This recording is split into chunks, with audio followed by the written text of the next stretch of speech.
Good morning. It's Thursday, the 7th of September, and this is Govindraj Ethiraj coming to you from Mumbai, India's financial capital. Our top reports and themes for the day. India accounted for almost half of the global real-time payments in 2022, says the Reserve Bank. Crude prices hit $90 a barrel. Fears of $100 sweep the markets. And the Indian rupee hits an all-time low against the dollar again. A vaccine for shingles leads the way to more vaccines as preventive cures.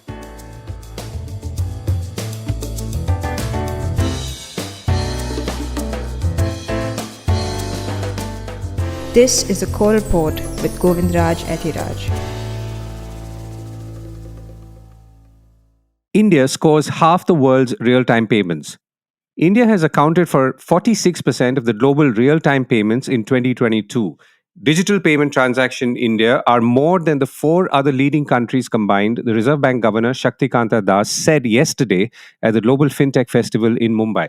He also said that as per the World Bank's Global Findex database for 2021, 76% of adults worldwide had access to an account in a bank or a regulated financial institution as compared to 51% in 2011. In comparison, the percentage of adults in India who had access to a bank account increased from 35% in 2011 to 78% in 2021. And that number should be a little higher now. Moreover, he said that India's fintech industry could generate around $200 billion in revenue in 7 years' time, or 2030, and could potentially contribute to approximately 13% of the global fintech industry's total revenue of $1.5 trillion then. The global fintech sector currently generates about $245 billion of annual revenue, which is only 2% of the global financial services revenue, the Reserve Bank governor said. He also pointed out that digital transactions in India increased from 1.2 billion in 2014 to 90 billion in 2022. The Reserve Bank governor urged fintech players to form a self-regulatory organization at the earliest while addressing the gathering at the Fintech Fest, which is, of course, interesting because I somehow would think that the self-regulatory organization or organizations were already in place. Das also plugged the central bank digital currency, saying the Reserve Bank was planning to test more used cases in the wholesale pilot as well as the retail pilot, which launched on December 22 and which covered both person-to-person as well as person-to-merchant transactions. The digital currency, as you know, is a virtual currency. The pilot is testing the robustness of the entire process of digital rupee creation, distribution, and retail usage in real time. It's being operated through 13 banks across 26 cities, around 1.46 million users, and about 0.3 or 300,000 million merchants are currently part of the pilot as of August 31st, 2023. The governor says there is full interoperability of this new digital currency with UPI QR codes and are targeting 1 million CBDC transactions per day by the end of the year. This could provide enough data points to study various design choices, used cases, and also behavioral patterns on the part of users. He also outlined the linkages between growing financial inclusion and growing mobile connectivity. Now, all this is logical, of course, but more so when you look back at it. But listen to what he said. Now, so far as Aadhaar is concerned, Aadhaar, which is India's biometric identity system, provides a single and portable proof of identity. As on 30th November last, that is 2022, Unique Identification Authority of India had issued 1.3 billion Aadhaar identities, that is 135 crore Aadhaar identities. The unique Aadhaar identification number allows individuals to verify their identity through authentication regardless of their location, thereby ensuring convenient access to not only financial services, but also the various kinds of financial benefits and other subsidies which the government is extending for the needy sections. Now, Aadhaar has also enabled the fintechs to offer paperless and contactless financial services. And it has enhanced customer convenience, strengthened the security of the financial transactions, and substantially mitigated the risk of identity fraud. It's a good example of how digital public infrastructure can be leveraged for achieving public policy objectives.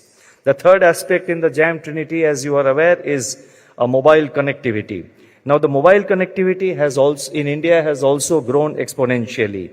The number of internet users through mobile phone in India has grown from about 70 million in 2014 to about 800 million in 2022.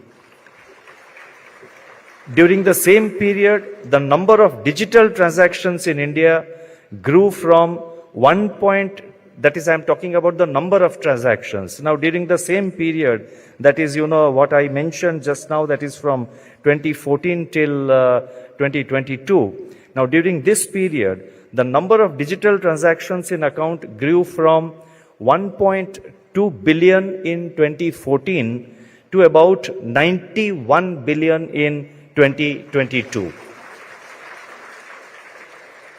Increasing affordability of mobile phones, cheap access to data, and the expansion of mobile network coverage have spurred the growth in adoption of mobile wallets, UPI, and other methods of digital payments.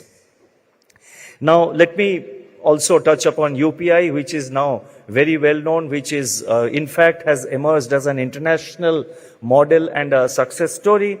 But let me also mention that, I would like to compliment the entire team of NPCI and the team in the Reserve Bank for working together to take UPI forward. Oil prices shoot up again. Oil prices softened a little yesterday after crossing $90 a barrel the day before, sending jitters through global markets and leading to speculation that $100 a barrel was not too far off. Oil prices eased on a firmer dollar and investors paid less heed to supply cuts from Russia and Saudi Arabia. A stronger dollar can generally influence oil demand because it makes the fuel more expensive for holders of other currencies. On Tuesday, oil prices rose to their highest since November last year, or a 10-month high, after Saudi Arabia and Russia extended their voluntary supply cuts to the end of the year.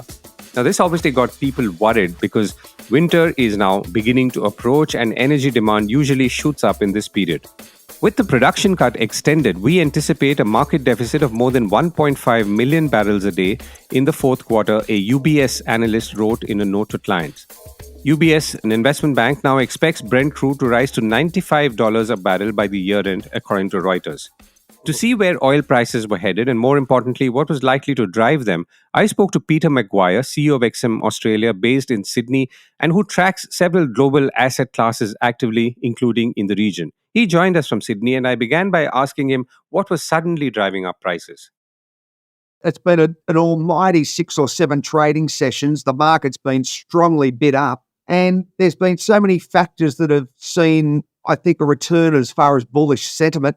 If you look at the big picture, and I think we've got to look at that, crude at a 10-month high. So there's the first part. Russia's rolled over its extra cuts to December, and so has Saudi. So the two elephants in the room, as far as those OPEC plus players, and where does that leave producers and where does that leave the demand and the consumer? So I think that if you look at the picture, it was probably held underwater a little bit. It was pushed down, and we've had now it's a resurgence as far as price over this Northern Hemisphere summer period. Right. So there's winter that's coming, and obviously energy demand and consumption will rise. So do you feel that prices are therefore now set to rise much higher, somewhat higher? Yes, I do. I don't necessarily a headline as far as in a time horizon. I mean, if I go out to the end of the year, it's very hard to forecast into 24. But if there's a couple of issues that one needs to be conscious of, even from an LNG perspective, liquid natural gas and the Chevron field, they've got talks that come into play from a strike perspective in Western Australia starting tomorrow. But that's another subject altogether. But that's gas, and that's, the heating of homes and all of that in the Northern Hemisphere winter. So if we roll forward, that 4-month window, September, October, November, and December, I would think that crude will be higher towards the latter part of the year than where it is now. I won't be surprised for it to be high 90s and if not into the hundreds. But I don't know what that number is going to be and what it's going to represent.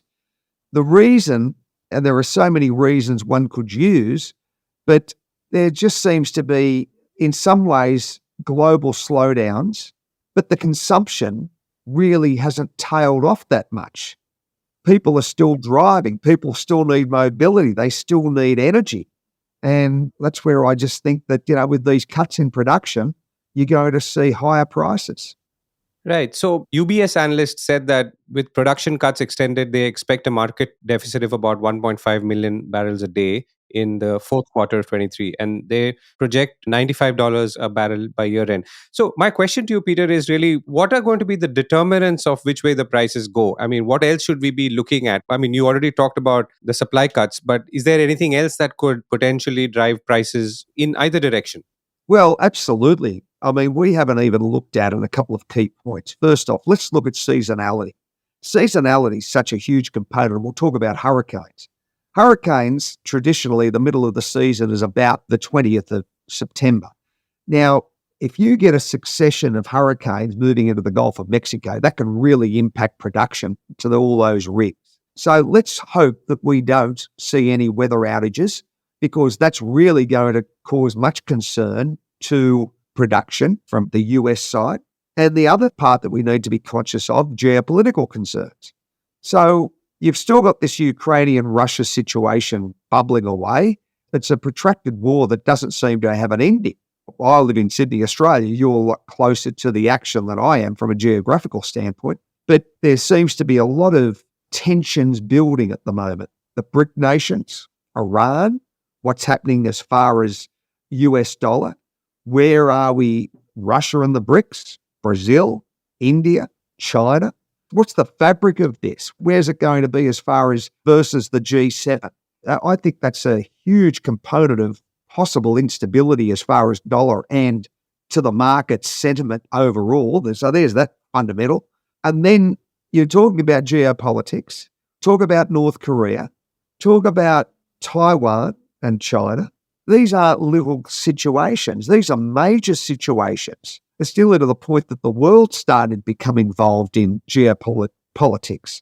So I'm sitting here going, is it going to be a perfect storm, Gavin? Or is it going to be, we sail into Christmas and there's no bumpiness on the road and we're happy at 95? I don't know. That's a somewhat comforting note to end on, because we are not talking more than 100 or 100 and less than 100. Thank you so much for joining me. All right, all the best, Govindraj. Thank you and take care. Speaking about a firmer dollar, Bloomberg is reporting that authorities in China and Japan are stepping up efforts to defend their currencies against a surging dollar that threatens to fan inflationary pressures. Japan on Wednesday issued its strongest warning in weeks against rapid declines in the yen, and shortly after, China's central bank offered the most forceful guidance on record with its daily reference rate for the yuan as the managed currency weakened to a level unseen since 2007, says Bloomberg. The dollar's strength also weighed on European currencies, with the euro and the pound dropping to their weakest level since June on Tuesday. Back home, the rupee on Wednesday fell by 10 paise to close at an all-time low of 83.14 against the US dollar. It had hit its lowest level of 83.13 on August the 21st. In other and stock markets, going up this time, the BSE Sensex closed up with a gain of 100 points at 65,881. The NSE Nifty closed up at 19,611. That's up 36 points. The NSE benchmark, interestingly, has closed above 19,600 levels after a month, having gained 357 points in the previous 4 trading sessions. A snack brand is up for sale. You must have encountered the brand Haldiram over the years in many places on packets of large and small bhujia snacks and restaurants under the same name. Several suitors have seen them too, and not surprisingly want to buy it. Reuters is reporting that Tata Group's consumer unit is in talks to buy at least 51% of Haldiram's, but Haldiram's is holding out on valuation, according to people briefed on the matter who told Reuters. Haldiram is a fairly household name in India and is also apparently talking with private equity firms, including Bain Capital, about the sale of a 10% stake. Tata Consumer Products owns UK tea company Tetley and has a partnership with Starbucks in India. A spokesperson for Tata Consumer Products says it does not comment on market speculation, and Haldiram's chief executive, Krishna Kumar Chutani, also declined to comment. Haldiram was set up as a tiny shop in 1937 and has a roughly 13% share of India's $6.2 billion savory snack market, to which the Bhujia category belongs, according to Euromonitor International. The only competition in size seems to be Pepsi, which is famous for its Lay chips, which has about 13%. Haldiram is a global brand and is also sold in markets like Singapore and the United States, and has about 150 restaurants selling local food, sweets, and Western cuisine too. Vaccines, a new way of life. We usually take a whole bunch of vaccines as children and then forget about them, and only encounter them again when administering them to the next generation.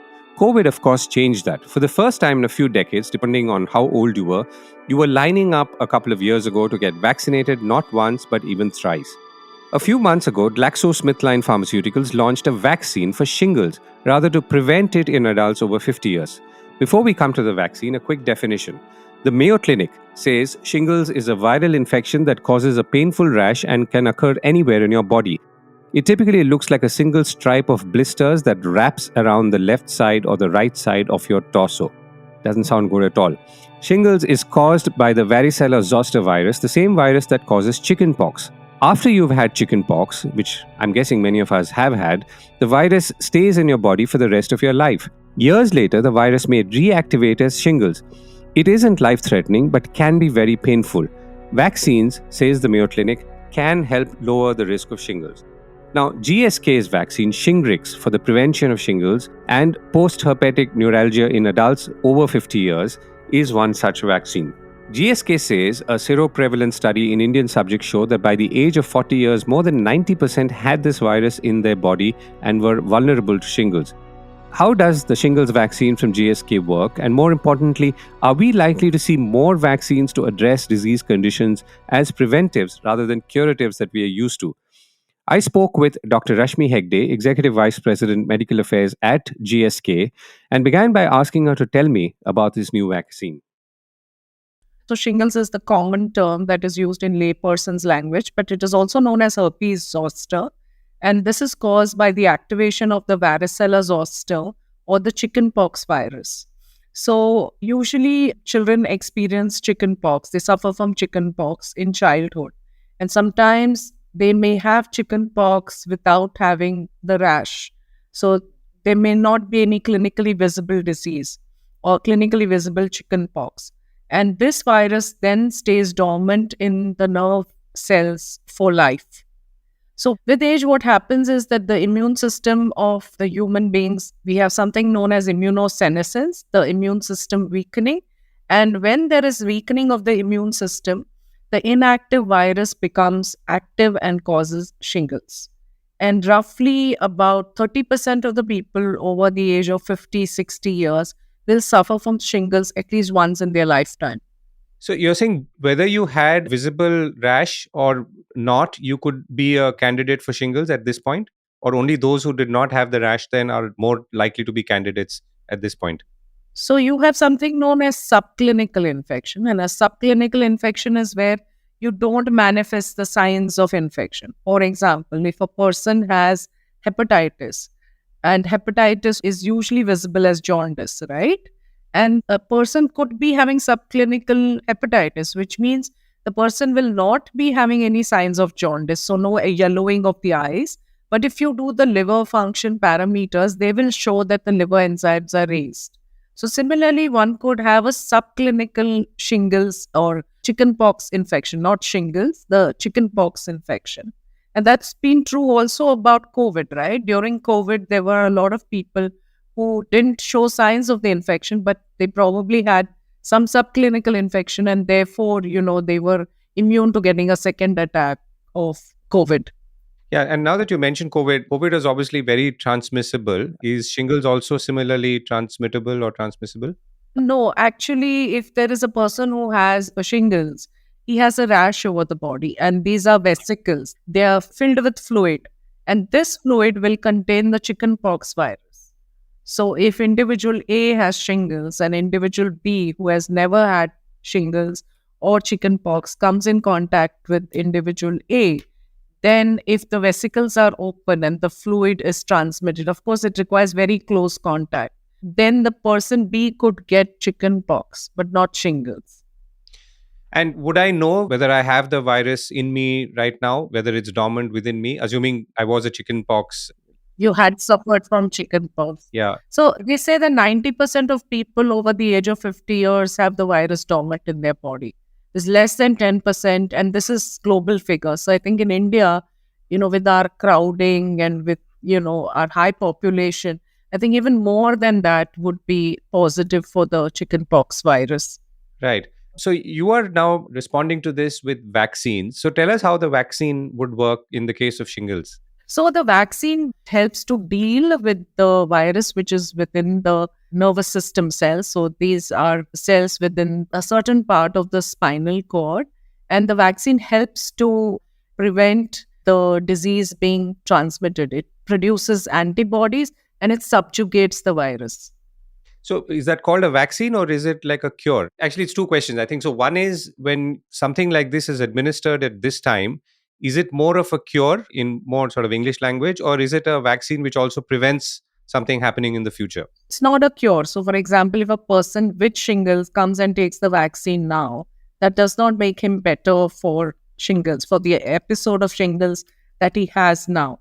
But if the person takes 2 doses of shingles vaccine, the vaccine for shingles, then at the end of 1 month after the second dose, we say that the person has the chance of having 90% plus immunity.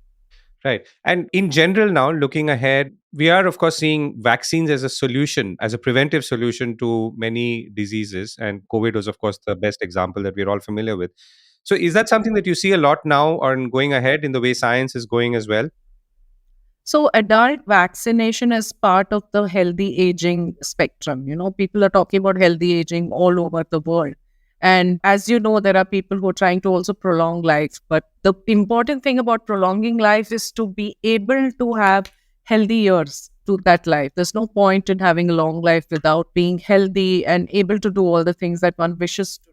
So as part of this healthy aging, there is, of course, diet, there is exercise, and there is sleep. And finally, there is vaccine. So there are vaccines available for different diseases that happen in the older age group, like pneumonias, like flu, like including tetanus, diphtheria, all those diseases, and also for shingles. Right. Dr. Hegde, thank you so much for joining me. My pleasure. Thank you so much, Govind, for inviting me.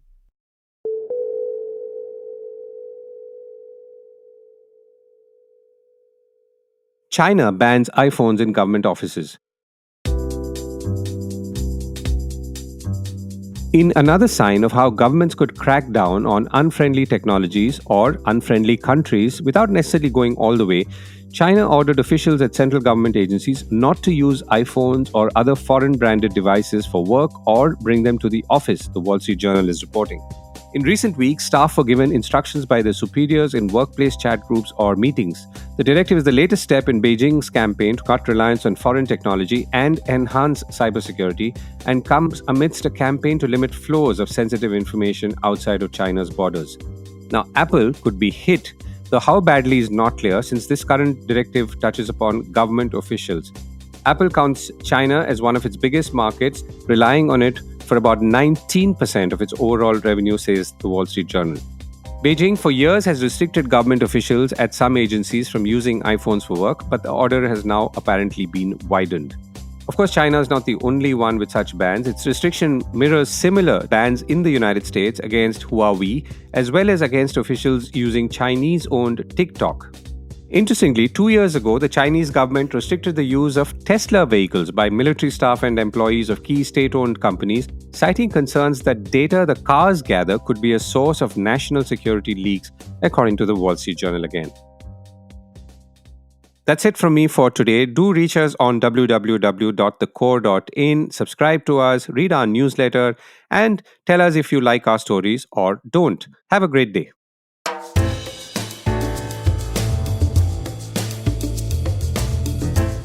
This was the Core Report with me, Govindraj Ethiraj.